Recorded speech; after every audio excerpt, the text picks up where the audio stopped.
আজ ২রা জুন মঙ্গলবার বিকেল ৫টায় জাহিদ হোসেন আছে এডিটর স্পিকে। শুরুতেই জানিয়ে দিচ্ছি শিরোনাম।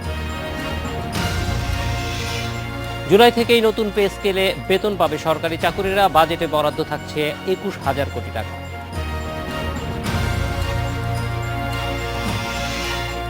রমজানের আগে প্রতি বছরই হচ্ছে পরিবহন ধর্মঘট, প্রশাসনের বিরুদ্ধে কারণ জিইয়ে রাখার অভিযোগ।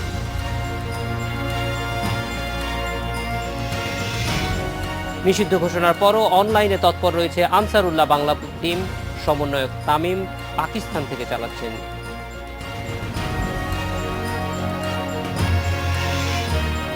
ভূমি অধিগ্রহণ জটিলতায় মাতারবাড়ি প্রকল্প জেলা প্রশাসক সহ ২৮ জনের বিরুদ্ধে মামলা।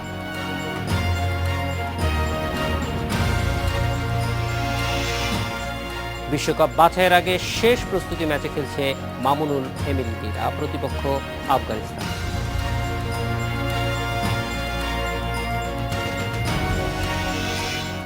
নতুন স্কেলে সরকারি কর্মকর্তা কর্মচারীদের বেতন ভাতা দিতে আসন্ন বাজেটে ২০,৫০০ কোটি টাকার বরাদ্দ রাখা হতে পারে।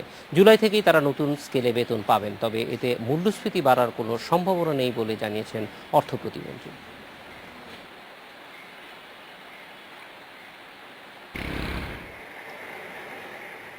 গত বছরের নভেম্বরে পে অ্যান্ড সার্ভিসেস কমিশন নতুন বেতন কাঠামো প্রস্তাব করে। তারপর তা যাচাই বাছাইয়ের জন্য মন্ত্রিপরিষদ সচিবের নেতৃত্বে সচিব কমিটি গঠন করা হয়।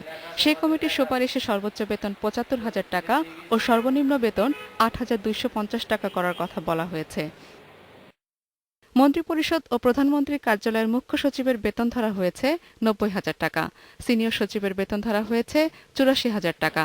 আসছে জুলাই থেকে নতুন বেতন কার্যকর করতে সরকার বাড়তি খরচ ধরছে ২০,৫০০ কোটি টাকা। চলতি অর্থবছরের তুলনায় এ বেতন ভাতা খাতে খরচ বাড়ছে প্রায় ৫৩.৮%। চলতি অর্থবছরে এই খাতে বরাদ্দ ছিল ২৯,৩৫০ কোটি টাকা, যা বাজেটের ১২% এবং জিডিপির ১.৯%। অর্থ প্রতিমন্ত্রী বলছেন, এতে মূল্যস্ফীতির কোনো সম্ভাবনা নেই।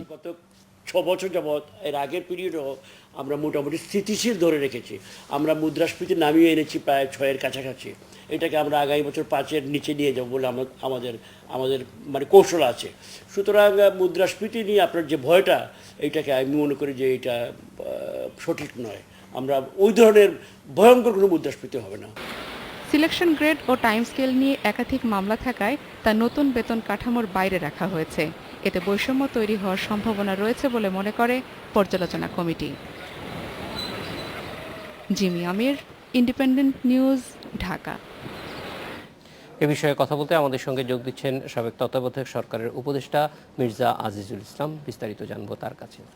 স্বাগত জনাব আজিজুল ইসলাম। আমরা জানতে চাই যে এই যে একটা নতুন বাজেট আসছে এবং সেখানে সরকারি কর্মকর্তাদের জন্য যে বেতন বাড়ানোর বিষয়টি আছে সেটি এই জুলাই থেকেই কার্যকর হবে।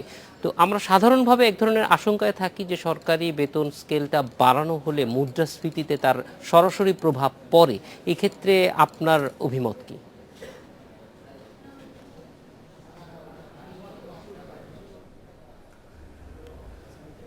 মূল্যস্ফীতির উপরে প্রভাব পড়ে এই ধরনের একটা আশঙ্কা সবসময় প্রকাশ করা হয়।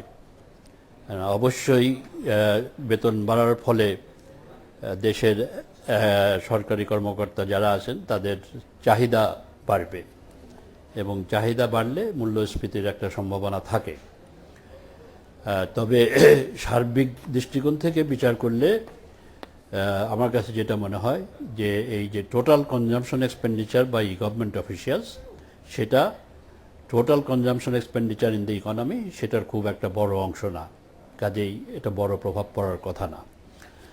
আর দ্বিতীয় বিষয় হচ্ছে যে এই বেতন বৃদ্ধিটা এমন একটা সময় হচ্ছে যখন বিশ্ববাজারে বেশিরভাগ ভোগ্য পণ্যের দাম বেশ নিম্ন পর্যায়ে আছে। এবং যেমন আমি গমের কথা বলি বা চালের কথা বলি বা ভোজ্য তেলের কথা বলি বা চিনির কথা বলি ইত্যাদি, এবং এইগুলোর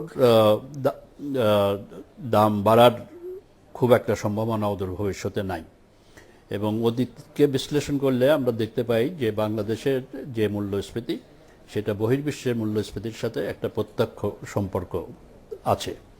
তো কাজেই বহির্বিশ্বে মূল্যস্ফীতি যেহেতু সম্ভাবনা কম, যে আমাদের দেশেও খুব একটা বড় মাত্রায় কোনো মূল্যস্ফীতি হবে বলে আমি মনে করি না আর কি। আর তবে এখানে যেটা হয় যে সাময়িকভাবে হয়তো কিছু কিছু ট্রেডার একটা দাম বাড়ানোর চেষ্টা করতে পারে, সুতরাং সেটাকে সামনে রেখে আমি মনে করি যে সরকারকে এই মূল্য এটা বাস্তবায়ন করার পরে এটা এই মনিটরিং, যে বাজার মনিটরিংটা একটু জোরদার করতে লাগবে। আরেকটা বিষয় উল্লেখ্য যে বাংলাদেশ ব্যাংক একটা অ্যানালিসিস করেছিল যে গত 5-6টা পে কমিশন রিপোর্ট ইমপ্লিমেন্টেশনের পরে মূল্যস্ফীতির উপর কী প্রভাব পড়েছে, এবং সেখানে তারা যেটা দেখতে পেয়েছে যে বোধহয় দুটো ক্ষেত্রে কিছুটা মূল্যস্ফীতি হয়েছিল আর অন্যগুলোর ক্ষেত্রে মূল্যস্ফীতি হয় নাই। কাজে সব মিলিয়ে আমি এটার বাস্তবায়ন, পে কমিশনের রিপোর্ট বাস্তবায়ন মূল্যস্ফীতির জন্য খুব বড় মাত্রায় একটা ঝুঁকি সৃষ্টি করবে বলে আমি মনে করি না। স্যার, এক্ষেত্রে এই যে সরকারি কর্মকর্তা কর্মচারীদের বেতন বাড়ছে, এটার ফলে তাদের দক্ষতায় কোনো সরাসরি প্রভাব অথবা তাদের দক্ষতা বাড়ানোর জন্য বাড়তি কোনো বিনিয়োগ সরকারের প্রয়োজন আছে কিনা?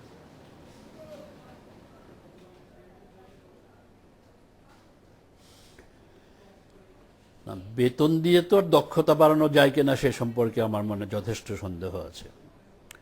বেতন বাড়ানোর প্রয়োজনীয়তা ছিল, কেননা 2009 সালে শেষ বেতন বাড়ানো হয়েছিল, তারপরে দেশে যথেষ্ট মূল্যস্ফীতি হয়েছে, সুতরাং তাদের একটা মানে 2009-এর যে লিভিং স্ট্যান্ডার্ড সেটা মেনটেন করার জন্য বেতন বাড়ানোর প্রয়োজনীয়তা ছিল, সুতরাং এটাকে আমি সেই দৃষ্টিকোণ থেকে সমর্থন করি।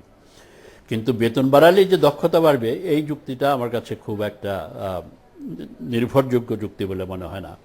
কেন দক্ষতা বাড়ানোর জন্য যে বিষয়গুলোর প্রয়োজন সেটা হচ্ছে যে আমি যে রিক্রুটমেন্ট করছি সেই রিক্রুটমেন্ট আমি কোন বেসিসে করছি, সেখানে আমি কোয়ালিটি অ্যাসেসমেন্ট করে রিক্রুটমেন্ট করছি নাকি অন্য কোনো বিবেচনায় রিক্রুটমেন্ট করছি। রিক্রুটমেন্টের পরে যে ট্রেনিং দিচ্ছি সেই ট্রেনিংটা আমি কিভাবে পরিচালিত করছি, এবং ট্রেনিংয়ের পরে যে একটা সিভিল সরকারি কর্মকর্তার যে তার পোস্টিং, প্রমোশন, ইনক্রিমেন্ট ইত্যাদি এইসব ক্ষেত্রে তার কোন মূল্যায়নের ভিত্তিতে আমি তাদেরকে এই সুযোগ সুবিধা দিচ্ছি। তো এই যে ইনসেন্টিভ সিস্টেম এবং সার্বিকভাবে দক্ষতা, সেটা ইনিশিয়াল কোয়ালিফিকেশন এবং ট্রেনিংয়ের মাধ্যমে, আর ইনসেন্টিভ সিস্টেমের মাধ্যমে তাদেরকে মোটিভেশন করা, এইটার যদি আমরা না করতে পারি শুধু বেতন বাড়িয়ে সরকারি কর্মচারীদের দক্ষতা বাড়ানো সম্ভব বলে আমি মনে করি না। স্যার, এই ক্ষেত্রে আমরা দেখছি যে দক্ষতা বাড়বে সেই কারণে আমি বেতন বাড়াচ্ছি, এই যুক্তিটা আমার কাছে খুব একটা গ্রহণযোগ্য বলে মনে হয় না। স্যার, আমরা যে অনেক বড় বাজেট দেখতে পাচ্ছি এবং সেই বাজেটে রাজস্ব আয় বলা যায় যে খুবই চ্যালেঞ্জিং একটা লক্ষ্য নির্ধারণ করা হয়েছে। রাজস্ব আয়ের ক্ষেত্রে যারা ব্যক্তি শ্রেণীর করদাতা আছে তাদের উপরে অনেক বেশি জোর দেওয়া হচ্ছে, এটি কতটুকু বা এই জোরটা আরো বিস্তৃত হওয়া দরকার কিনা, কতটুকু প্রয়োজন সেটা মনে করেন?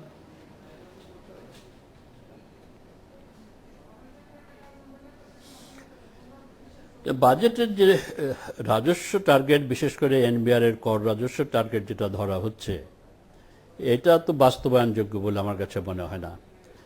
আমি 15-16 অর্থ বছরের বাজেটে তো এখন বোধহয় 1,76,000 কোটি টাকা মতো টার্গেট ধরা হচ্ছে। 14-15 যেটাতে 1,50,000 কোটি টাকা মতো ছিল, এটাকে পরে সংশোধিত বাজেটে বোধহয় এটা নামিয়ে 1,35,000 কোটিতে আনা হয়েছে। তো 1,35,000-এর উপরে প্রায় 30% গ্রোথ হবে 1,76,000 কোটি টাকার টার্গেট। তো এই 30% গ্রোথ তো বাংলাদেশের ইতিহাসে কোনো সময়ই হয় নাই, এবং আমি যতদূর দেখেছি আমার মনে হয় 20-21% পর্যন্ত হয়তো ম্যাক্সিমাম হয়েছে 2-1 বছরে। তো কাজেই এইটা অর্জন করা সম্ভব হয় না। হ্যাঁ, তবে আমাদের যেটা অবশ্যই বাংলাদেশের রাজস্ব জিডিপি রেশিও দক্ষিণ এশিয়ার মধ্যে সর্বনিম্ন পর্যায়ে, অন্যান্য দেশের তুলনায়, পৃথিবীর অনেক দেশের তুলনায় কম, সুতরাং আমাদের এইটা বাড়ানোর চেষ্টা করতে লাগবে। এবং এই ক্ষেত্রে আমাদের যেটা করা প্রয়োজন সেটা হচ্ছে যে কর ফাঁকির প্রবণতা যেটা আছে বন্ধ করা, যারা কর দেওয়ার যোগ্য অথচ কর দিচ্ছেন না তাদের করের আওতায় আনা, তারপরে একটা টেরিটোরিয়াল এক্সপানশন বা হরাইজন্টাল এক্সপানশন যেটাকে বলা হয়, যে এখন তো এমনকি গ্রামেও বেশ কিছু অনেককে পাওয়া যাবে যারা ওই এক্সামশন লিমিট যেটা আছে তার উপরে তাদের আয়, বাৎসরিক আয় আছে। তো এদেরকে এই যে করের আওতাটাকে আমাদের সম্প্রসারণ করতে লাগবে, এবং এর সাথে সাথে যাতে হয়রানি না হয় এবং লোকের যাতে অযথা মানে এনবিআর কর্মকর্তাদের কাছ থেকে হয়রানি শিকার না হয় ইত্যাদি এই বিষয়গুলোর দিকে নজর রাখতে লাগবে। একদিকে চেষ্টা করতে লাগবে ভলেন্টারি কমপ্লায়েন্সটা ইমপ্রুভ করানো, আর অন্যদিকে চেষ্টা করতে লাগবে হচ্ছে যে ফাঁকি প্রবণতা বা যারা কর দেওয়ার যোগ্য অথচ দিচ্ছেন না তাদেরকে করের আওতায় আনা। আর একটি বিষয় সেটা হচ্ছে যে কর ইচ্ছাকৃতভাবে যারা কর ফাঁকি দিচ্ছে তাদেরকে যথাসময়ে যথাযথভাবে আইনানুগ শাস্তি দেওয়া। সেখানটা কিন্তু আমাদের যথেষ্ট দুর্বলতা রয়ে গেছে, কেননা অনেক এই রাজস্ব সংক্রান্ত কেসের নিষ্পত্তি হয়নি। জনাব আজিজুল ইসলাম, আপনাকে অনেক ধন্যবাদ আমাদের সঙ্গে যোগ দেওয়ার জন্য। এডিটর স্পিকের ছোট বিরতি, ফিরছি 50 সেকেন্ড পর।